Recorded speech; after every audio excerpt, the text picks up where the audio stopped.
എന്തിന് നമ്മളിവിടെ വന്നു എന്ന ചോദ്യത്തിന് ഉത്തരം വേണം. ആരാണ് നമ്മളെ പടച്ചത്? അത് ഒരാളാണോ അല്ല അത് മൾട്ടിപ്പിൾ ഗോഡ്സ് ആണോ അല്ലയോ? ജൂതമതത്തിൽ നിന്നും ക്രിസ്തു മതത്തിൽ നിന്നും മുഹമ്മദ് നബി സല്ലല്ലാഹു അലൈഹി വസല്ലം തങ്ങൾ കേട്ടുപഠിച്ചു മോഷ്ടിച്ചിട്ടിട്ടാണ് ഇസ്ലാം പറയണത് എന്ന് വരെ ചില ആൾക്കാർ തട്ടിവിടാറുണ്ട്. അന്ന് ക്രിസ്ത്യാനികളുണ്ടല്ലോ, അപ്പോൾ ഏറെക്കുറെ പ്രവാചക ചരിത്രം നബി തങ്ങൾ അവരിന്ന് പഠിച്ചു, ക്രിസ്ത്യാനിസവും ജൂതായിസവും ഒക്കെ പഠിച്ചു. ഞാൻ ചോദിക്കട്ടെ പൊന്നു സഹോദരന്മാരെ, അന്ന് ജൂതന്മാരും ക്രിസ്ത്യാനികളും ഉണ്ട്. അന്ന് ക്രിസ്ത്യാനികൾ ജൂതന്മാർ ഉസൈർ എന്ന് പറയുന്ന മഹാൻ ആരാധിക്കുന്ന കാലമാണ്. അദ്ദേഹം 100 കൊല്ലം മരിച്ചു കിടന്ന് അള്ളാഹു ജീവിപ്പിച്ച മഹാനാണ്. അദ്ദേഹത്തെ ആരാധിച്ചിരുന്നു അന്ന് ജൂതന്മാർ. ഖുർആൻ എന്താ പറഞ്ഞത്? ലഖദ് കഫറല്ലദീന ഖാലു, അള്ളാഹു മനുഷ്യനാണെന്നോ മനുഷ്യപുത്രനാണെന്നോ പറഞ്ഞ മുഴുവൻ ആളുകളും ഇസ്ലാമിൽ നിന്ന് പുറത്താണ്, അവിശ്വാസത്തിലാണ്. ജുറൈജ് എന്നവർ അള്ളാഹുവിന്റെ സൃഷ്ടിയാണ്. ഖാലത്തിൽ യഹൂദു ജുറൈജ് ജുറൈജ് ഇബ്നുല്ലാഹ് അള്ളാഹുവിന്റെ മകനാണ് എന്ന് പറഞ്ഞ ജൂതന്മാർ ആരാധിച്ചിരുന്ന ഒരു മഹാൻ. അവരുടെ പേരെന്തായിരുന്നു? ഉസൈർ ഇബ്നുല്ലാഹ്. ഉസൈർ എന്നവർ, ജുറൈജ് എന്നവർ മഹാനായ അള്ളാഹുവിന്റെ ഒരു ആബിദായിരുന്നു. ജുറൈജ് ഇബ്നുല്ലാഹ്. ഖുർആൻ അതിനെ നിഷേധിക്കുകയല്ലേ ചെയ്തത്? അത് തെറ്റാന്നല്ലേ പറഞ്ഞത്? അവരുമായി അഡ്ജസ്റ്റ്മെന്റിൽ പോവുകയാണെങ്കിൽ അവർ പറയുന്ന വിശ്വാസമല്ലേ ഖുർആൻ പറയേണ്ടത്? ക്രിസ്ത്യാനികൾ ഈസ നബി അലൈഹി ഇസ്ലാമിനെ മകനായി ആരാധിക്കുന്ന കാലമാണ്. നബി തങ്ങൾ എന്താ പറഞ്ഞത്? അള്ളാഹു ഏകനാണ്, ഈസ നബി അള്ളാഹിന്റെ മകനല്ല. മറിയം ബീവി കന്യകയായ പവിത്രയായ മഹദിയാണ്. അവരുടെ വിശ്വാസത്തിനെതിരാണ് അന്ന് ഇസ്ലാം പറയുന്നത്. അവരത് പറയുകയാണെങ്കിൽ അവർക്ക് അനുകൂലമായിട്ടല്ലേ പറയാ. ഖുർആൻ ഇസ്ലാം വന്നത്, മുഹമ്മദ് നബി തങ്ങൾ വന്നത് ടു എസ്റ്റാബ്ലിഷ് മോണോത്തീസം, ഏകദൈവ വിശ്വാസം, തൗഹീദ് ലോകത്ത് ഇത്രമേൽ സമർത്ഥമായി സമർപ്പിച്ച ഒരു നേതാവ് ഈസ നബിക്കും മൂസ നബിക്കും ശേഷം ലോകത്ത് വന്നിട്ടില്ല. അതാണ് മുഹമ്മദ് റസൂലുള്ളാഹി സ്വല്ലല്ലാഹു അലൈഹി വസല്ലം. ഫഖറജ സയ്യിദ് ഇബ്നു അംർ എന്നവരെ ജൂത പണ്ഡിതനെ കണ്ട് അയാളുടെ വീട്ടിൽ നിന്ന് പുറത്തിറങ്ങിയപ്പോൾ ഫലഖിയ ആലിമൻ മിനൻ നസ്വാറ, ക്രിസ്ത്യാനിയായ ഒരു പണ്ഡിതനെ കണ്ടു. ഫദകറ മിഥലഹു, അയാളോട് ചോദിച്ചു, എനിക്ക് സത്യമാർഗം പറഞ്ഞു തരണം. ഈ യാത്രയിൽ മഹാനവരുടെ കൂടെ വറഖത്ത് ഇബ്നു നൗഫൽ എന്ന് പറയുന്ന ഖദീജ ബീവിയുടെ മൂത്താപ്പയുടെ മകനുണ്ടായിരുന്നു എന്നാണ്. വറഖത്ത് ഇബ്നു നൗഫൽ എന്നവരും ഈ സയ്യിദ് ഇബ്നു അംർ എന്നവരും ഒരുമിച്ചാണ് ഷാമിലേക്ക് മതപഠനത്തിന് യാത്ര പോയത്. നബി തങ്ങൾ നബിയായി വന്നിട്ടില്ല, ഇസ്ലാം എന്ന് വന്നിട്ടില്ല. ജൂതന്മാരുടെ കാര്യം കണ്ടപ്പോൾ ഉറക്ക തങ്ങൾക്ക് ഇഷ്ടപ്പെട്ടില്ല. ക്രിസ്ത്യാനികളുടെ അന്നത്തെ ഇബാദത്ത്, സത്യസന്ധമായ ഇബാദത്ത്, അതായത് ഈസ നബി അള്ളാഹുവിൻ്റെ മകനല്ല, നബിയാണ്, ദൈവമല്ല എന്ന സത്യസന്ധമായ വിശ്വാസം വറഖത്ത് ഇബ്നു നൗഫൽ എന്നവർ സ്വീകരിച്ചു. ഫതനസ്വർ, അന്നത്തെ ആ ഒരു രീതി പ്രകാരം ക്രിസ്ത്യാനിയായി എന്ന് പറയാം. പക്ഷെ അദ്ദേഹം ഏകദൈവ വിശ്വാസി തന്നെ. അങ്ങനെ വറഖത്ത് ഇബ്നു നൗഫൽ മാറി. പക്ഷേ സയ്യിദ് ഇബ്നു അംർ എന്നവർക്ക് മനസ്സമാധാനമില്ല. അദ്ദേഹം ചോദിച്ചു, എന്തെങ്കിലും സത്യമതം ഇവിടെയുണ്ടോ? അപ്പോൾ ആ ക്രിസ്ത്യാനിയുടെ മറുപടി, അദ്ദേഹം നല്ല മനുഷ്യനാണ്. ലൻ തകൂന അലാ ദീനിനാ ഹത്താ തഅഖുദ ബിനസീബിക മിൻ ലഅനത്തില്ലാഹ്. ഈസ നബിയുടെ സന്ദേശം ലോകത്ത് കഴിഞ്ഞുപോയി 500 കൊല്ലം കഴിയുന്ന അന്ത്യത്തിലാണ് ഈ സംഭാഷണങ്ങൾ നടക്കുന്നത്. അതുകൊണ്ട് തന്നെ ഈസ നബിയുടെ സത്യസന്ധമായ ടീച്ചിങ്സ്, അധ്യാപനങ്ങൾ അന്ന് അന്യമാണ്, കിട്ടാനില്ല. അവർ പറഞ്ഞു, ഞങ്ങൾ കൊണ്ടു നടക്കുന്ന പലതും അബദ്ധമാണ്, അതുകൊണ്ട് അള്ളാഹുവിൻ്റെ ശാപമേ നിങ്ങൾക്ക് കിട്ടുകയുള്ളൂ. അപ്പൊ മഹാൻ പറഞ്ഞു, അള്ളാഹുവിൻ്റെ ശാപമുണ്ടാകരുത് എന്ന് വിചാരിച്ചല്ലയോ ഞാൻ ഈ ഓടുന്നത്. വലാ അഹ്മിലു മിൻ ഗളബില്ലാഹ് വലാ മിൻ ലഅനതിഹി ഷൈഅൻ അബദാ. ഒരിക്കലും അള്ളാഹുവിൻ്റെ കോപമോ അള്ളാഹുവിൻ്റെ ശാപമോ എനിക്ക് താങ്ങുക സാധ്യമല്ല, ഞാൻ അതിനില്ല എന്ന് പറഞ്ഞവിടെ നിന്ന് ഇറങ്ങിപ്പോരുകയാണ്. ഫഹൽ തദുല്ലുനി അലാ ഗൈരിഹി, ഞാൻ എവിടേക്കെങ്കിലും പോകേണ്ടതുണ്ടോ? ക്രിസ്തീയ പണ്ഡിതനോട് ചോദിച്ചു. അദ്ദേഹം കൊടുത്ത മറുപടി ഇങ്ങനെയാണ്, മാ അഅലമുഹു ഇല്ലാ അൻ യകൂന ഹനീഫാ. ഇബ്രാഹിം നബി അലൈഹിസ്സലാമിന്റെ വഴിയിലൂടെ വരുന്ന ഒരു സത്യമതമുണ്ട്, ആ മതമാണിനി നിങ്ങൾക്ക് നല്ലത്. വമൽ ഹനീഫ്, ഏതാണ് ഹനീഫായ മതം എന്ന് ചോദിച്ചപ്പോൾ ദീനു ഇബ്രാഹിം ലം യകുൻ യഹൂദിയ്യൻ വലാ നസ്റാനിയ്യ, വലാ യഅ്ബുദു ഇല്ലല്ലാഹ്. അല്ലാഹുവിനെ മാത്രം ആരാധിച്ചിരുന്ന മഹാപ്രവാചകനായിരുന്നു ഇബ്രാഹിം നബി അലൈഹിസ്സലാം. ഇബ്രാഹിം നബി ജനിച്ചത് ഇറാഖിലാണ്, ഇന്നത്തെ തുർക്കിയുടെ ഭാഗമായ സ്ഥലത്ത് ബാബിലോണിയായിൽ. വളർന്നത് യൗവനം ഈജിപ്തിലാണ്. യൗവനത്തിൻ്റെ പകുതി, രണ്ടാം പകുതി ഇറാഖിലാണ്. അത് കഴിഞ്ഞ് ഫലസ്തീനിലാണ്, അത് കഴിഞ്ഞ് മക്കയിലാണ്. അങ്ങനെ 5 പ്രാവശ്യം മക്കയിലേക്ക് ഫലസ്തീനിൽ നിന്ന് യാത്ര ചെയ്ത് 5ാമത്തെ തവണ തിരിച്ചുപോയി അവിടെ വഫാത്താവുകയാണ് 200ാമത്തെ വയസ്സിൽ നബിയുല്ലാഹി ഇബ്രാഹിം അലൈഹിസ്സലാം.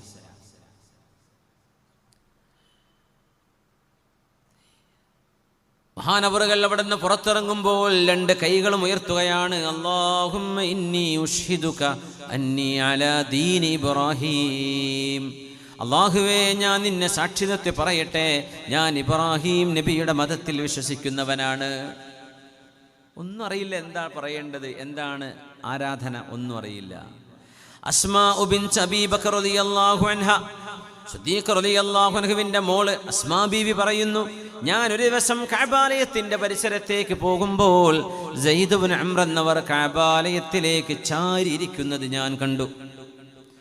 അവിടെ നിന്ന് പറയുന്നുണ്ട്, യാ മഅശറ ഖുറൈശ്, ഖുറൈശികളെ, വല്ലാഹി മാ മിൻകും അലാ ദീനി ഇബ്രാഹിം ഗൈരി, നിങ്ങളിൽ ആരും ഈ ഗേഹമുണ്ടാക്കിയ കഅബ ഉണ്ടാക്കിയ ഇബ്രാഹിം നബി അലൈഹിസ്സലാമിന്റെ മതത്തിൽ നിങ്ങൾ ആരുമില്ല, ഞാൻ മാത്രമേ ഉള്ളൂ.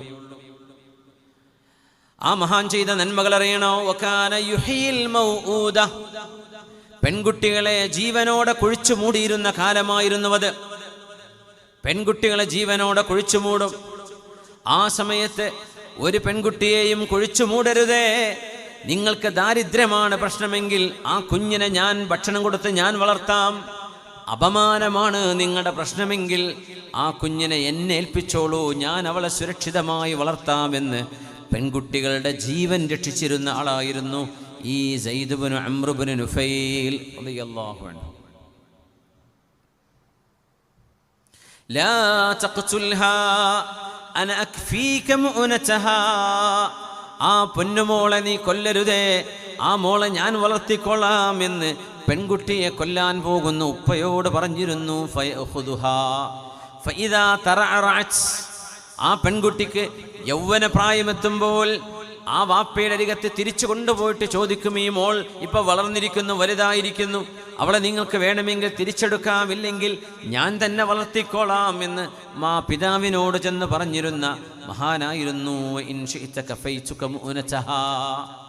അതായിരുന്നു സയ്യിദ് ഇബ്നു അംർ ഇബ്നു നുഫൈൽ റഹ്മത്തുള്ളാഹി തആല അലൈഹി.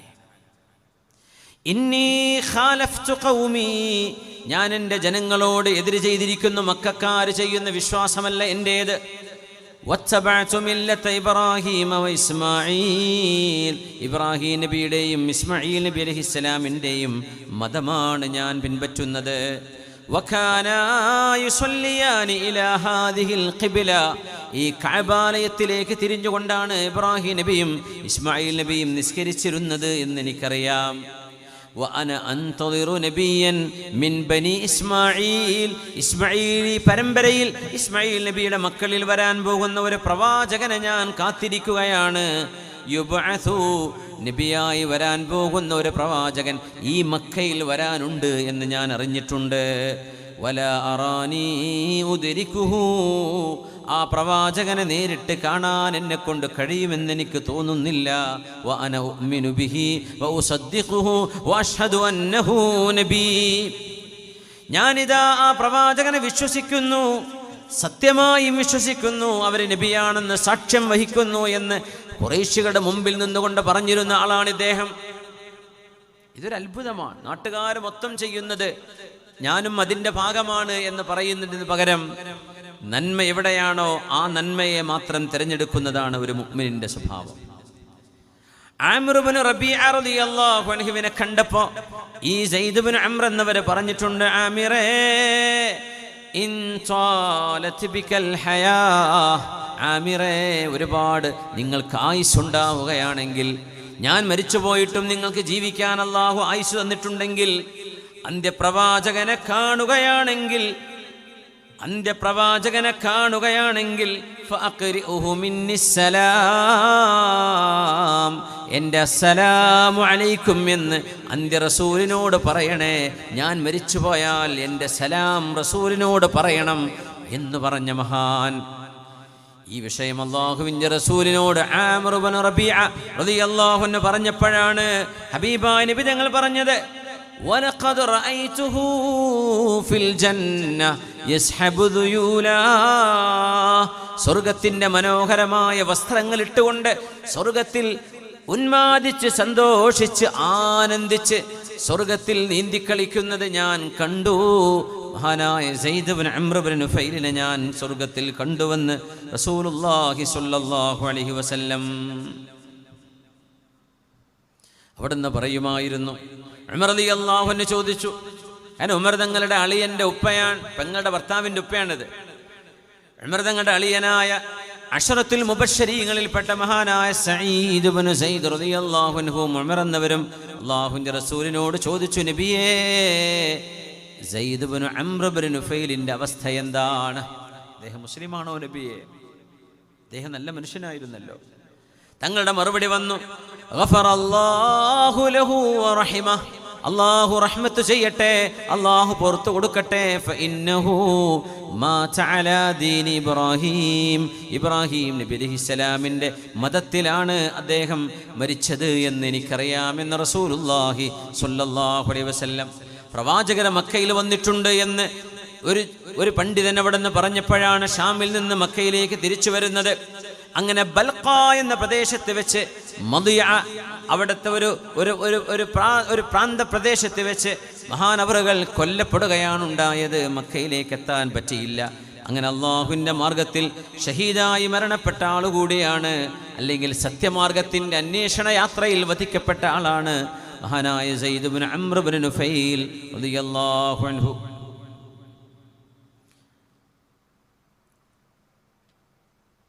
മാലി അറാ ഖൗമക ഖദ് സബഖൂ അലൈക്, എന്താണ് സയ്യിദ് ഇബ്നു അംറേ നിങ്ങളുടെ നാട്ടുകാർ നിങ്ങളോട് ദേഷ്യപ്പെടുന്നത്? എന്താ നിങ്ങളുടെ നാട്ടുകാരൊക്കെ നിങ്ങളോട് വലിയ വിദ്വേഷത്തിനാണല്ലോ എന്ന് ചോദിച്ചപ്പോ മഹാനായ സയ്യിദ് ഇബ്നു അംർ എന്നവർ പറഞ്ഞു, ഖറജ്തു അബ്തഗിദ്ദീൻ, നബിയേ, ഞാൻ മതമന്വേഷിച്ചു പോയിട്ടുണ്ട്. അങ്ങനെ ഷാമിൽ പോയ കഥ പറഞ്ഞു കൊടുത്തു. അതുകൊണ്ട് റസൂലേ, എന്നോട് അവസാനം അവിടുന്ന് ഷാമിലെ പണ്ഡിതന്മാരിൽപ്പെട്ട ഖാലലി ശൈഖുൻ മിൻ അഹ്ബാരി ഷാം, ഷാമിലെ പണ്ഡിതന്മാരിലെ ഒരു പ്രായമായ മനുഷ്യൻ എന്നോട് പറഞ്ഞു, ഇന്നക ലതസ്അലുനി അൻ ദീനിൻ മാ അഅലമു അഹദൻ യഅ്ബുദുല്ലാഹ ബിഹി ഇല്ലാ ശൈഖൻ ഫിൽ ജസീറ. അറേബ്യൻ ഉപഭൂഖണ്ഡത്തിൽ, അറേബ്യൻ പെനിൻസുലയിൽ അല്ലാഹുവിനെ ആരാധിക്കുന്ന ഒരേ ഒരു മനുഷ്യനെ ഇന്ന് ലോകത്തുള്ളൂ. ആ മനുഷ്യനെ പോയി കാണുക എന്ന് എന്നോട് പറഞ്ഞു. ഖദ് ളഹറ ബിബിലാദിക്, നിങ്ങളുടെ നാട്ടിൽ പ്രവാചകരായി രംഗപ്രവേശനം ചെയ്തിരിക്കുകയാണ്. ആ ഒരു പ്രവാചകനെ കാണണം എന്നെന്നോട് പറഞ്ഞു. ഫർജിഅ വസദ്ദിഖുഹു വആമിൻ ബിഹി, ആ പ്രവാചകനെ വിശ്വസിച്ചേക്കണമേ, ആ പ്രവാചകൻ സത്യസന്ധനാണ് എന്നെന്നോട് അവിടുത്തെ ഒരു ആളെ പറയുകയും ചെയ്തിട്ടുണ്ടെന്ന് നബിതങ്ങളെ കാണുന്നതിന്, നബിയാവുന്നതിന് മുമ്പൊരിക്കൽ കണ്ടപ്പോൾ അദ്ദേഹം പറഞ്ഞിട്ടുണ്ടെന്നാണ്. ഇപ്പൊ ചരിത്ര പണ്ഡിതന്മാർ പറയുന്നു, ഒന്നിലേറെ തവണ അദ്ദേഹം ഈ യാത്രകൾ നടത്തിയിട്ടുണ്ട് എന്നാണ് ഇതിനർത്ഥമെന്ന്. സുബ്ഹാനല്ലാഹ്. വലാ തഖ്തുലൂ ഔലാദകും മിൻ ഇംലാഖ് നഹ്നു നർസുഖുകും വഇയ്യാഹും, നിങ്ങൾ ഒരിക്കലും പെൺകുട്ടികളെ കൊന്നുകളയരുതേ എന്ന് വിശുദ്ധ ഖുർആൻ പറയുന്ന ഈ ആയത്ത് ഇറങ്ങുന്നതിന് മുമ്പ് തന്നെ ആ പെൺകുട്ടികൾക്ക് അഭയം കൊടുത്തിരുന്ന ആളാണ് സയ്യിദ് ഇബ്നു അംർ റളിയല്ലാഹു അൻഹു.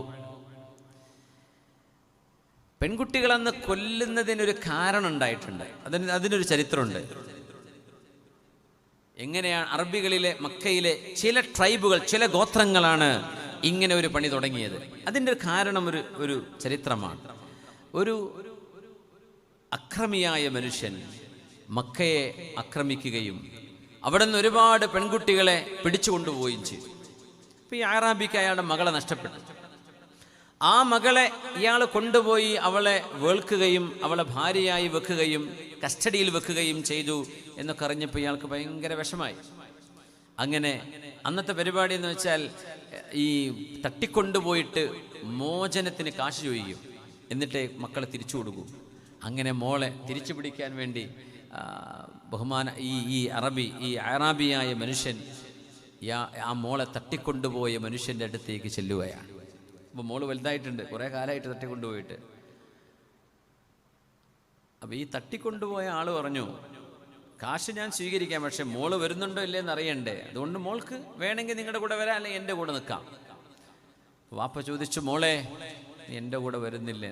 പല കോടതി വരാന്തകളിലും പ്രേമവിവാഹങ്ങൾ തലമൂത്ത് കേസുകളായി പ്രശ്നങ്ങളായി ഉമ്മ വാപ്പയും കൈപിടിച്ച് മോളെ എൻ്റെ കൂടെ വാ എന്ന് പറയുമ്പോൾ ചില മക്കളെങ്കിലും ആ സമയത്ത് കോടതി വരാന്തകളിൽ ഇല്ല, ഞാൻ എൻ്റെ കാമുകൻ്റെ കൂടെ പോവാണ് എന്ന് പറഞ്ഞ് വേദനിപ്പിക്കുന്ന അനുഭവങ്ങൾ. ഈ പെണ്ണ് പറഞ്ഞു, ഞാൻ ഇയാളുടെ കൂടെ നിൽക്കുകയാണെന്ന് പറഞ്ഞു. അതിൽ ഈ മനുഷ്യന് തോന്നിയ ഒരു വിദ്വേഷം. അയാൾ പറഞ്ഞു, ഇനി എനിക്ക് ജനിക്കുന്നത് പെൺകുട്ടിയാണെങ്കിൽ ഞാൻ കൊന്നിരിക്കും. ഇമ്മാതിരി പെൺകുട്ടി ഉണ്ടായിട്ട് എന്താണ് കാര്യം? ഞാൻ വളർത്തിയുണ്ടാക്കിയ മോള് എന്നെ വേണ്ട എന്ന് പറഞ്ഞില്ലേ എന്ന് പറഞ്ഞ് ആ മകളുടെ പേരിൽ അദ്ദേഹത്തിന് തോന്നിയ വിദ്വേഷമാണ് കാലങ്ങൾക്ക് മുമ്പ് പെൺകുട്ടികളുടെ ജന്മത്തിലുള്ള വിരോധം അന്ന് അറബികളിൽ ഉണ്ടാവാൻ കാരണം. അത് പിന്നെ പല കബീലക്കാരും നല്ല പരിപാടിയാണെന്ന് വിചാരിച്ച് അവരങ്ങ് ഫോളോ ചെയ്തു. അങ്ങനെ കുറേ ആളുകൾ അങ്ങനെ പെൺകുട്ടികളെ വധിക്കാൻ തുടങ്ങി. അപ്പോഴാ ഖുർആൻ ഇറങ്ങുന്നത്, വഇദൽ മൗഊദതു സുഇലത് ബിഅയ്യി ദംബിൻ ഖുതിലത്. കൊല്ലപ്പെടുന്ന ഓരോ കുട്ടിയോടും നാളെ അള്ളാഹുവിൻ്റെ ചോദ്യമുണ്ട്, മോളെ ബിഅയ്യി ദംബിൻ ഖുതിലത്, for what crime you have been killed, എന്തിനായിരുന്നു മോളെ നിന്നെ കൊന്നത്? കുട്ടിയോടല്ല ചോദിച്ചത്, ആ ചോദിച്ചിരിക്കും വാപ്പയോടാ. സുആലു തൗബീഖിൻ എന്ന് പറയും. കുട്ടി ഉത്തരം പറയേണ്ട കാര്യമില്ല, ചെറിയ മോളല്ലേ. എന്തിന് കുഞ്ഞിനെ കൊന്നു എന്ന് വാപ്പയോട് അല്ലാഹു ചോദിക്കും എന്ന് വിശുദ്ധ ഖുർആൻ ആയത്തിറങ്ങിയപ്പോഴാണ് ഈ പരിപാടി അവർ നിർത്തിയത്. സല്ലു അലൻ നബിയ്യി മുഹമ്മദിൻ വആലിഹി അല്ലാഹുമ്മ സല്ലി അലാ സയ്യിദിനാ മുഹമ്മദിൻ وعلى آل سيدنا محمد وبارك وسلم عليه. اللهم صل على سيدنا محمد وعلى آل سيدنا محمد وبارك وسلم عليه. اللهم صل على سيدنا محمد وعلى آل سيدنا محمد وبارك وسلم عليه. جزاكم الله خير. അള്ളാഹു നമ്മുടെ ഇരുത്തം സ്വീകരിക്കട്ടെ, നമ്മുടെ ദുആക്ക് ഉത്തരമുള്ള ഇരുത്തമാക്കി അള്ളാഹു മാറ്റിത്തരട്ടെ. وإذا بشر أحدهم بالأنثى ظل وجهه مسودا وهو كظيم. പെൺകുട്ടി ജനിച്ചാൽ അവസ്ഥ ഖുർആൻ പറയുന്നത് സൂറത്തുൻ നഹ്ലിൽ. وإذا بشر أحدهم بالأنثى ظل وجهه مسودا وهو كظيم يتوارى من القوم من سوء ما بشر به أيمسكه على هون أم يدسه في التراب ألا ساء ما يحكمون. എന്താ കുട്ടി എന്ന് ചോദിക്കുമ്പോൾ, പെൺകുട്ടി എന്ന് കേൾക്കുമ്പോൾ മനസ്സിനുള്ളിൽ ഏതെങ്കിലും ഒരു ഇഷ്ടക്കുറവ് തോന്നുന്നവരുണ്ടെങ്കിൽ, ആധുനിക ജാഹിലിയത്തിലുണ്ടെങ്കിൽ അവർക്കുള്ളൊരു താക്കീത് കൂടിയാണിത്. ആണും പെണ്ണും തീരുമാനിക്കുന്നത് അള്ളാഹുവിൻ്റെ റബ്ബ് ചെയ്യുന്ന പണിയാണ്. ഒരു പെണ്ണിനും കുട്ടിനെ ആൺകുട്ടിയെ പെൺകുട്ടിയാക്കാൻ ഒരു ഭാര്യയ്ക്കും കഴിയില്ല, ഒന്നും ചെയ്യാൻ പറ്റില്ല. അതൊക്കെ അള്ളാഹുവിൻ്റെ തീരുമാനമാണ്. وَإِذَا بُشِّرَ أَحَدُهُمْ بِالْأُنْثَى, പ്രസവിക്കുന്നത് പെൺകുട്ടിയാണ് പ്രസവിച്ചത് എന്ന് പറഞ്ഞാൽ ظَلَّ وَجْهُهُ مُسْوَدًّا, പിതാവിൻ്റെ മുഖമാകെ കറുത്തിരുണ്ടു പോകുമായിരുന്നു. വഹുവ കദീം, അയാൾ ദേഷ്യപ്പെടുമായിരുന്നു, ദുഃഖിതനാകുമായിരുന്നു. എന്നിട്ട് യതവാറാ മിനൽ ഖൗം മിൻ സൂഇ മാ ബുശ്ശിറ ബിഹി, തനിക്ക് ലഭിച്ച കുഞ്ഞിൻ്റെ ആ ജന്മം കാരണമുണ്ടായ നാണക്കേട് സഹിക്കാൻ കഴിയാതെ അദ്ദേഹം മക്കളിൽ സമൂഹത്തിൽ നിന്ന് ഒളിച്ചു കഴിയുമായിരുന്നു. അയുംസികുഹു അലാ ഹൂൻ അം യദുസ്സുഹു ഫിത്തുറാബ്. രണ്ട് കാര്യമാണ് വാപ്പമാർ ചിന്തിക്കുന്നത്. എൻ്റെ ഈ കുഞ്ഞിനെ അപമാനത്തോടെ ഞാൻ വളർത്തേണമോ, അതല്ല ഈ കുഞ്ഞിനെ ഞാൻ ജീവനോടെ കുഴിച്ചു മൂടേണമോ? അലാ സാഅ മാ യഹ്കുമൂൻ. എത്ര മോശമാണ് അവരെ പറയുന്നത്. അള്ളാഹു തന്ന ഒരു ജീവനെ, അള്ളാഹു തന്ന ഒരു കുഞ്ഞിനെ വേണ്ട എന്ന് പറയുന്നത് എത്ര വലിയ തിന്മയാണ്. പെൺകുട്ടികൾ വേണ്ട എന്ന് പറഞ്ഞ് നടന്നിരുന്ന കാലം. ശുദ്ധ ഖുർആൻ സൂറത്തു തക്വീറിൽ ആയത്തിറങ്ങി, വഇദൽ മൗഊദതു സുഇലത് ബിഅയ്യി ദംബിൻ ഖുതിലത് വഇദസ് സുഹുഫു നുശിറത്. ഖിയാമത്ത് നാളിൽ അല്ലാഹു വിചാരണക്ക് കൊണ്ടുവരുമ്പോ പിഞ്ചു മക്കളായ പൈത മക്കളോട് റബ്ബ് ചോദിക്കും, മോളെ ബിഅയ്യി ദംബിൻ ഖുതിലത്, എന്ത് തെറ്റിനായിരുന്നു മോളെ നിന്നെ കുഴിച്ചു മൂടിയത്? അന്ന് ഒരു പെണ്ണ് പൂർണ്ണ ഗർഭിണിയായി പ്രസവിക്കാൻ നിൽക്കുമ്പോൾ ഒരു കുഴിയുടെ മുന്നിൽ കൊണ്ടുവന്നാണ് അത്രേ പ്രസവം നടത്തുക. അങ്ങനെ പെണ്ണ് പ്രസവിക്കുന്നത് പെൺകുട്ടിയാണ് എന്ന് പേറ്റുനോവെടുക്കുന്ന പെണ്ണ് പറഞ്ഞാൽ ആ കുഴിയിലേക്ക് നേരെ ആൺകുട്ടിയാണെങ്കിൽ എടുത്തു കൊണ്ടുവരും, അല്ലെങ്കിൽ നേരെ കുഴിയിലേക്ക് മണ്ണിട്ട് മൂടും. അങ്ങനത്തെ ദുഷ്ടന്മാരുടെ കാലത്ത് മഹാനായ സയ്യിദ് ഇബ്നു അംർ ഇബ്നു നുഫൈൽ, ആ മഹാനാണ് പറഞ്ഞത്, പെൺമക്കളെ നിങ്ങൾ കുഴിച്ചു മൂടരുതേ, ദാരിദ്ര്യമാണ് പ്രശ്നമെങ്കിൽ ഞാൻ നിങ്ങൾക്ക് കാശു തരാം. മുതലാളിയായിരുന്നു. അപമാനമാണ് നിങ്ങളുടെ വിഷയമെങ്കിൽ ആ മോളെ ഞാൻ വളർത്താം, ആ കുഞ്ഞിനെ കൊല്ലരുത് എന്ന് ഇസ്ലാം വരുന്നതിന് മുമ്പ് ഒറ്റയാൾ പട്ടാളമായി ഒറ്റക്ക് പോരാടിയ മഹാനാണ്. സ്ത്രീ വിമോചനത്തിന് വേണ്ടിയെന്നോ പെൺകുട്ടികളുടെ ജീവരക്ഷയ്ക്ക് വേണ്ടിയെന്നോ എന്തും പറയാം. അങ്ങനെ ത്യാഗം ചെയ്തൊരു മഹാനായ റസൂലുള്ളാഹി സ്വല്ലല്ലാഹു അലൈഹി വസല്ലം തങ്ങൾ പറയുകയാണ്, മഹാനായ സയ്യിദ് ഇബ്നു അംർ എന്നവരെ കുറിച്ച് പറഞ്ഞു, യുബ്അസു യൗമൽ ഖിയാമത്തി ഉമ്മതൻ വഹദ ബൈനി വബൈന ഈസ ഇബ്നു മറിയം. നാളെ ഖിയാമത്ത് നാളിൽ ഒരു സമൂഹമായി ഒരേ ഒരു മനുഷ്യൻ, ഒരു സമൂഹം എന്ന് ഖുർആൻ പറഞ്ഞത് മഹാനായ ഇബ്രാഹിം നബിയെ കുറിച്ചാണ്. ഇന്ന ഇബ്രാഹീമ കാന ഉമ്മ. പ്രൊഫറ്റ് ഇബ്രാഹിം അലൈഹിസ്സലാം വാസ് എ നേഷൻ. അവരൊരു സമൂഹമായിരുന്നു എന്നാണ് പറഞ്ഞത്. അങ്ങനെ ഒരു സമൂഹമായി നാളെ അല്ലാഹുവിൻ്റെ മുമ്പിലേക്ക് വരുന്ന മഹാനാണ് സയ്യിദ് ഇബ്നു അംർ ഇബ്നു നുഫൈൽ റളിയല്ലാഹു അൻഹു എന്ന് മഹാനായ അഷ്റഫുൽ ഖൽഖ് സ്വല്ലല്ലാഹു അലൈഹി വസല്ലം. യുബ്അസു യൗമൽ ഖിയാമത്തി ഉമ്മ ബൈനി വബൈന ഈസ ഇബ്നു മറിയം. എൻ്റെയും ഈസ നബിയുടെയും ഇടയിൽ ഒരു സമൂഹമായി പുനർജന്മം നൽകപ്പെടുന്ന മഹാനെന്ന് നബി തങ്ങൾ പറഞ്ഞ ഇദ്ദേഹം ചെയ്ത ഏറ്റവും വലിയ സേവനം പെൺമക്കളെ സംരക്ഷിച്ചു എന്ന വലിയ ഒരു നന്മ കൂടിയുണ്ട് അവിടെ. മന്നാല ജാരിയതൈനി ഔ സലാസ. നബി തങ്ങൾ പറയട്ടെ, പെൺമക്കളുള്ള മുഴുവൻ ആളുകളും ഒന്ന് സന്തോഷത്തോടെ കേൾക്കണേ. വഹയിന്റെ വെളിച്ചമാണ് ഈ പറയുന്നത്, അല്ലാഹു നൽകുന്ന അറിവാണ് പറയുന്നത്. പുണ്യനബി മൻ ആല ജാരിയതൈനി, രണ്ട് പെൺകുട്ടികളെയോ ഔ സലാസ, മൂന്ന് പെൺകുട്ടികളെയോ ആരെങ്കിലും പോറ്റി വളർത്തുകയാണെങ്കിൽ,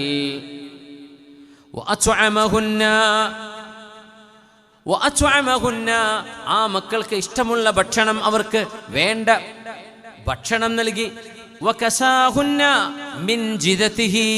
സ്വന്തം അധ്വാനത്തിൽ നിന്ന് അവർക്ക് വസ്ത്രം വാങ്ങിച്ചു കൊടുത്ത്, ഭക്ഷണം വാങ്ങിച്ചു കൊടുത്ത്, രണ്ട് പെൺകുട്ടികളെയോ മൂന്ന് പെൺമക്കളെയോ ആരെങ്കിലും വളർത്തിയാൽ വസബറ അലൈഹിന്ന, ആ പെൺകുട്ടികളുടെ വിഷയത്തിൽ ക്ഷമ പാലിക്കുകയും ചെയ്താൽ,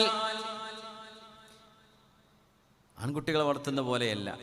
പെൺകുട്ടികളെ അവർ പ്രായപൂർത്തിയാകുമ്പോഴേക്കും പിന്നെ സ്കൂളിൽ പറഞ്ഞയക്കാൻ പേടിയാണ്, ബസ്സിൽ പറഞ്ഞയക്കാൻ പേടിയാണ്, കോളേജിൽ പറഞ്ഞയക്കാൻ പേടിയാണ്, സ്റ്റേറ്റ് വിട്ട് വിടാൻ അതും അതിലെ വലിയ പേടിയാണ്, നാട് വിട്ട് പറഞ്ഞയക്കാൻ വലിയ ക്ഷമ വേണ്ടി വരും. അപ്പന്മാർക്ക് കിതപ്പ് വരും, വേദന വരും, വിഷമം വരും. പഠിച്ചവനെ എന്താകും എൻ്റെ മക്കൾ.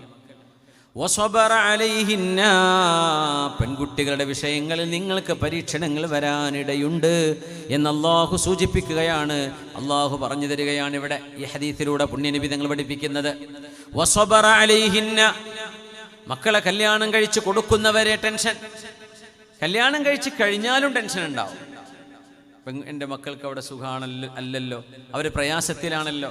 എൻ്റെ മക്കൾ എങ്ങനെ അവൻ്റെ കൂടെ ജീവിച്ചു പോകും, എൻ്റെ മക്കളുടെ ഭാവി എന്താകും, അവരാര് സംരക്ഷിക്കും എന്നിത്യാദി വ്യാകുലതകൾ ഉപ്പയുടെ ഉമ്മയുടെ മനസ്സിൽ വരും. പെൺകുട്ടികൾ എത്ര വലുതായാലും അവരെ കെട്ടിച്ചയച്ച് വിട്ടാൽ പോലും മനസ്സിൻ്റെ ഉള്ളിൽ വേദനകളും പലതരത്തിലുള്ള പേടിയും വേട്ടയാടിക്കൊണ്ടിരിക്കും. ആ മക്കളുടെ വിഷയങ്ങളിൽ, പെൺകുട്ടികളുടെ വിഷയങ്ങളിൽ സംഭവിക്കുന്ന എല്ലാ പരീക്ഷണങ്ങളും സഹിക്കുന്ന ഒരു ഉമ്മയാണ് നിങ്ങളെങ്കിൽ, അവരുടെ വിഷയങ്ങളിൽ വരുന്ന എല്ലാറ്റിലും സഹനം. അല്ലാഹുവേ അൻതൽ മുസ്തആൻ, പടച്ചവനെ നീ കാവലുണ്ടല്ലോ റബ്ബേ, നിന്റെ കാവലുണ്ടല്ലോ പടച്ചവനെ, എൻ്റെ മക്കളെ നീ കാക്കേണമേ എന്ന് പ്രാർത്ഥിച്ച് ആ മക്കളുടെ വിഷയത്തിൽ ക്ഷമിച്ചുകൂടുന്ന ഒരു ഉമ്മയാണെങ്കിൽ, ഒരു ഉപ്പയാണെങ്കിൽ, കുന്നലഹു സിത്റം മിനന്നാർ, ഈ മക്കൾ നാളെ ഉപ്പാക്കും ഉമ്മാക്കും നരകത്തിൽ നിന്നുള്ള മറയാവുമെന്ന് മഹാനായ റസൂലുള്ളാഹ് സ്വല്ലല്ലാഹു അലൈഹി വസല്ലം. മൻബുതുലിയ ബിശൈഇൻ മിൻ ഹൗലാഇൽ ബനാത്ത്, അങ്ങനെ തന്നെ ഹദീസുണ്ട്. ഈ പെൺമക്കളുടെ വിഷയത്തിൽ നിങ്ങൾക്ക് ഏതെങ്കിലും ഒരു പരീക്ഷണം നേരിടുകയാണെങ്കിൽ ഫഅഹ്സന തർബിയതഹുന്ന, ആ മക്കളുടെ തർബിയത്ത് നന്നായി ചെയ്യുകയും ചെയ്താൽ, വൽ ഖിയാമി ബിഅംരിഹിന്ന, ആ പെൺകുട്ടികൾക്ക് വേണ്ട കാര്യങ്ങളിൽ ഇടപെട്ട് അവരെ സംരക്ഷിക്കുകയാണെങ്കിൽ, കുന്നലഹു നജാതൻ മിനന്നാർ, അവരാ ഉമ്മാക്കും ഉപ്പാക്കും നരകത്തിൽ നിന്നുള്ള രക്ഷയാണ് എന്ന് മഹാനായ റസൂലുള്ളാഹി സ്വല്ലല്ലാഹു അലൈഹി വസല്ലം. മഹാനായ സയ്യിദ് ഇബ്നു അംർ ഇബ്നു നുഫൈൽ എന്ന മഹാൻ ഒരു സമുദായമായി നാളെ ഉയർത്തെഴുന്നേൽക്കുമെന്ന് നബി തങ്ങൾ പറയാൻ കാരണം, ആ സമൂഹത്തിൽ, സ്ത്രീ സമൂഹത്തിന് വേണ്ടി അദ്ദേഹം ചെയ്ത വലിയൊരു ത്യാഗമുണ്ട്. അൽ ജന്നത്തു തഹ്ത ദിലാലിൽ ഉമ്മഹാത്ത്, അഖ്ദാമുൽ ഉമ്മഹാത്ത് എന്നല്ല, തഹ്ത ദിലാലിൽ ഉമ്മഹാത്ത്, ഉമ്മമാരുടെ കാൽ കീഴിൽ സ്വർഗ്ഗമുണ്ടെന്ന് നബി തങ്ങൾ പറഞ്ഞിട്ടുണ്ട്. ഫൽസംഹാ ഫഇന്നൽ ജന്നത തഹ്ത ഖദമൈഹാ, അങ്ങനെയാണ് ആ ഹദീസിന്റെ വചനം. എന്തല്ല, അൽ ജന്നത്തു തഹ്ത അഖ്ദാമിൽ ഉമ്മഹാത്ത്, അങ്ങനെ ഒരു ഹദീസില്ല, അതൊരു ആപ്തവാക്യമാണ്. ഹദീസിന്റെ വാക്യം അങ്ങനെയല്ല. ഹദീസ് വരുന്നത് അൽ ജന്നത്തു തഹ്ത ദിലാലിൽ ഉമ്മഹാത്ത്, ഉമ്മമാരുടെ തണലിന്റെ കീഴെയാണ് സ്വർഗ്ഗമെന്ന് അഷ്റഫുൽ ഖൽഖ് സ്വല്ലല്ലാഹു അലൈഹി വസല്ലം. അദ്ദുന്യാ മതാ വഖൈറു മതാഇഹാ അൽ മർഅതു സ്വാലിഹാ, ഏറ്റവും നല്ല ഈ ലോകത്ത് സമ്പാദിക്കാൻ കഴിയുന്ന ഏറ്റവും വലിയ സമ്പാദ്യം എന്താ? വീടാണോ, കാറാണോ, ഷോപ്പിംഗ് കോംപ്ലക്സ് ആണോ, ബിൽഡിംഗ് ആണോ, സ്ഥലമാണോ? എന്താ ഏറ്റവും വലിയ സമ്പാദ്യം എന്നറിയോ? അൽ മർഅതു സ്വാലിഹാ, അല്ലാഹുവിനനുസരിച്ച് ജീവിക്കുന്ന ഒരു നല്ല ഭാര്യയെ നിങ്ങൾക്ക് ലഭിച്ചാൽ അത് അല്ലാഹുവിൻ്റെ ഈ ഭൂമിയിലെ ഏറ്റവും വലിയ സ്വത്താണ് എന്ന് അഷ്റഫുൽ ഖൽഖ് സ്വല്ലല്ലാഹു അലൈഹി വസല്ലം. ഹബീബിന്റെ പെൺമക്കളെ, അവിടുത്തെ ഭാര്യമാർ നമുക്ക് മാതൃകയാണ്. ജുവൈരിയ ബീവി റളിയല്ലാഹു അൻഹാ, അല്ലാഹുവിൻ്റെ റസൂലിന്റെ ഭാര്യയായ ജുവൈരി റളിയല്ലാഹു അൻഹാ, ഹബീബായ നബി തങ്ങൾ സുബ്ഹി നിസ്കാരം കഴിഞ്ഞ് ഇറങ്ങി വരുമ്പോൾ ജുവൈരിയ ബീവി സുബ്ഹി നിസ്കരിച്ച ആ മുസല്ലയിൽ തന്നെ ഇരിക്കുകയാണ്. ബീവിയോട് ചോദിച്ചു, അമാ സിൽതി ഫീ മജ്ലിസികി അല്ലദീ കുൻതി അലൈഹി, അങ്ങനെ സുബ്ഹി നിസ്കാരം കഴിഞ്ഞ് ഒരേ ഒരു ഇരുത്തം. പുരുഷന്മാർക്ക് വലിയ കൂലുണ്ട്, രാവിലെ ജോലിക്കൊന്നും പോകാനൊന്നും ഇല്ലെങ്കിൽ ജമാഅത്ത് കഴിഞ്ഞ് സൂര്യോദയം വരെ ഇരുന്ന് സൂര്യൻ ഉദിച്ച് ഒരു 20 മിനിറ്റ് കഴിഞ്ഞ് അല്ലെങ്കിൽ 15 മിനിറ്റ് കഴിഞ്ഞ് ഇഷ്റാഖിൻ്റെയോ ദുഹായുടെയോ 2 റക്അത്ത് നിസ്കരിച്ചാൽ നല്ലൊരു ഉംറ ചെയ്ത കൂലിയാണ്. ഉംറത്തിൻ താമ്മത്തിൻ താമ്മ, പരിപൂർണമായ ഉംറ ചെയ്ത കൂലി. പെണ്ണുങ്ങൾക്കും അങ്ങനെയാണ്. പക്ഷെ രാവിലെ കുട്ടികളെ സ്കൂളിൽ പറഞ്ഞയക്കണം, ഭർത്താവ് ജോലിക്ക് പോകാനുണ്ട്, ഇതൊക്കെ ഉണ്ട്. മുസല്ല വെച്ചിരുന്നാൽ പറ്റൂലേ? അവിടെ നിങ്ങൾ അവർക്ക് ഖിദ്മത്ത് ചെയ്യാനാണ് ഇതിൻ്റെ കൂലി.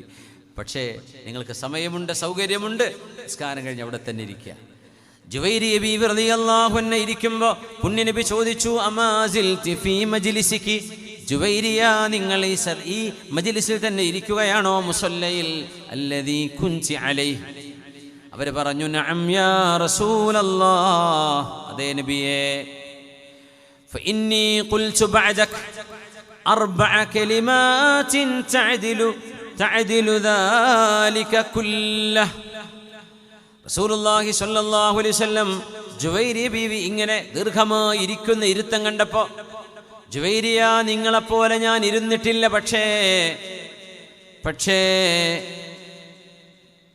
നിങ്ങളുടെ ഈ ഇരുത്തത്തോളം കൂലി കിട്ടുന്ന 4 വചനങ്ങൾ ഞാൻ വാക്കുകൾ ചൊല്ലുകയുണ്ടായി. തഅദിലു ദാലിക കുല്ല, നിങ്ങളിങ്ങനെ ഇരുന്ന് ഇബാദത്ത് ചെയ്യുന്നതിനേക്കാളും അതിനോടൊപ്പമെത്തുന്ന ഒരു കൂലി കിട്ടുന്ന കാര്യം. സുബ്ഹാനകല്ലാഹുമ്മ വബിഹംദിക് അദദ ഖൽഖിക് വറിദാ നഫ്സിക വസിനത അർശിക് വമിദാദ കലിമാതിക്. ഇത് ചൊല്ലിയാൽ സുബഹി കഴിഞ്ഞ് സൂര്യോദയം കഴിഞ്ഞ് ഇഷ്റാഖിൻ്റെയോ ളുഹായുടെയോ നിസ്കാരം വരെ ഇരിക്കാൻ നിങ്ങൾക്ക് സമയമില്ലെങ്കിൽ ഈ ദിക്ർ ഒരു തവണ ചൊല്ലിയാൽ അല്ലാഹു അതിന് തത്തുല്യമായ കൂലി തരുമെന്ന് ഇബാദത്തിൽ ഇരിക്കുന്ന തൻ്റെ ചെറുപ്പക്കാരിയായ ഭാര്യ ജുവൈരി റളിയല്ലാഹു അൻഹയോട് ഹബീബ് തങ്ങൾ പറഞ്ഞു കൊടുക്കുന്നു. സുബ്ഹാനകല്ലാഹുമ്മ വബിഹംദിക്, പരിശുദ്ധനായ റബ്ബേ, നിന്റെ പരിശുദ്ധിയെ ഞാൻ വാഴ്ത്തുകയാണ്. വബിഹംദിക്, നിന്നെ സ്തുതിക്കുകയാണ് റബ്ബേ. അദദ ഖൽഖിക്, നീ സൃഷ്ടിച്ച സൃഷ്ടികളുടെ എണ്ണം എത്രയോ, ഈ ഒരു ഗ്രൗണ്ടിലുള്ള മണൽത്തരികളുടെ എണ്ണം എത്രയാണ്? ഇൻയൂമറബിൾ, നമുക്കൊന്നും എണ്ണ തിട്ടപ്പെടുത്താൻ കഴിയില്ല. ഇമ്പോസിബിൾ തന്നെ പറയാം. ഈ ഗ്രൗണ്ടിലുള്ള മൺതരികൾ എടുക്കാൻ പറ്റുമോ? അടിയിലേക്ക് എത്ര ഉണ്ട് റബ്ബേ? നിന്റെ സൃഷ്ടികളുടെ എണ്ണത്തിനനുസരിച്ച് നിനക്ക് സ്തുതിയാണ്. വറിദാ നഫ്സിക്, നിനക്ക് തൃപ്തി വരുന്നത് വരെ നിനക്ക് സ്തുതി റബ്ബേ. വസിനത അർശിക്, നിന്റെ അർശിന്റെ ഭാരത്തോളം നിനക്ക് സ്തുതിയാണ് റബ്ബേ. വമിദാദ കലിമാതിക്, നിന്റെ വചനങ്ങളെ രേഖപ്പെടുത്താൻ എത്ര മഷി വേണമോ ആ മഷിത്തുള്ളികളുടെ എണ്ണത്തിനനുസരിച്ച് നിനക്ക് സ്തുതിയാണ് എന്ന ഒരൊറ്റ ദിക്ർ.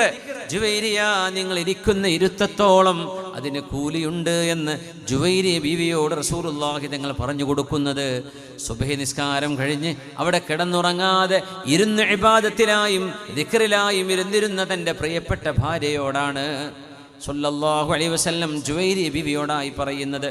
സുബ്ഹാനകല്ലാഹുമ്മ വബിഹംദിക് അദദ ഖൽഖിക് വറിദാ നഫ്സിക് വസിനത അർശിക വമിദാദ കലിമാതിക്. ചൊല്ലി നോക്കൂ.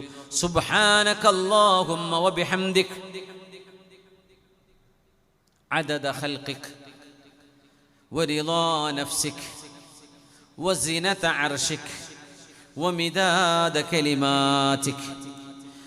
ഉമ്മുൽ മുഅ്മിനീൻ സൈനബ് റളിയല്ലാഹു അൻഹ രാത്രികാലങ്ങളിൽ നിസ്കരിക്കാൻ വേണ്ടി എഴുന്നേറ്റ് നിൽക്കുമ്പോൾ കാല് തളർന്ന് വീഴുമ്പോൾ മഹദി റളിയല്ലാഹു അൻഹ തളരാതിരിക്കാൻ റൂമിൻ്റെ കുറുകയായി ഒരു കയറ് കെട്ടിവെച്ചിരുന്നുവെന്നും ആ കയറിൽ പിടിച്ചാണ് നിസ്കരിച്ചിരുന്നത്.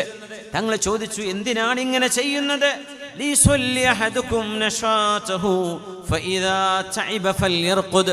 നിങ്ങൾ നിങ്ങളുടെ ഉന്മേഷമുള്ള സമയം നന്നായി നിസ്കരിച്ചോളൂ, തളർന്നു പോയാൽ നിങ്ങൾ ഉറങ്ങിക്കോളൂ എന്ന് നബി തങ്ങൾക്ക് പറയേണ്ടി വരത്തക്ക വിധം സൈനബ് റളിയല്ലാഹു അൻഹ എന്ന മഹദി ആരാധനയിൽ ഈ ഉമ്മത്തികൾക്ക് മാതൃക കാണിക്കുകയാണ്. റളിയല്ലാഹു അൻഹുന്ന അജ്മഈൻ.